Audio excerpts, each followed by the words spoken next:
Hi everyone, this is Josie from firstthecoffee.com. Welcome back to my channel.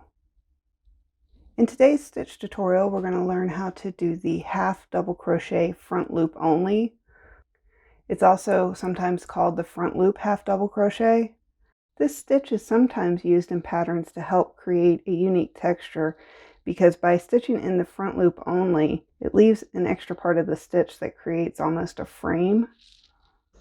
To give you an idea, this is an upcoming pattern that I'm working on, and the half double crochet front loop only is used in this, and it helps frame these paired double crochet stitches. Now, since this stitch is only worked in one loop, you're going to need to differentiate between the front and back loop.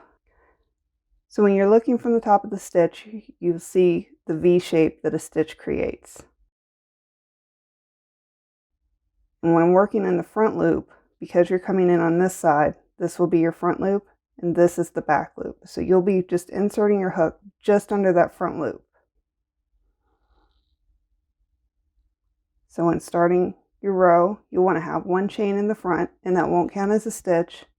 You'll want to yarn over, insert your hook just under that front loop. So when you're looking at it, as you can see, the hook just comes up under just the front loop. You'll yarn over and bring that back under the front loop, and you'll have 3 loops on your hook. So then you'll yarn over and pull it through all 3. And you'll just continue that in each stitch down the row. So again, you'll yarn over, just go under just the first loop,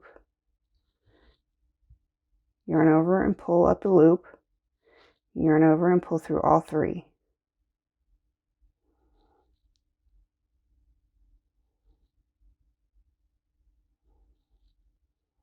And that's how you do the front loop half double crochet.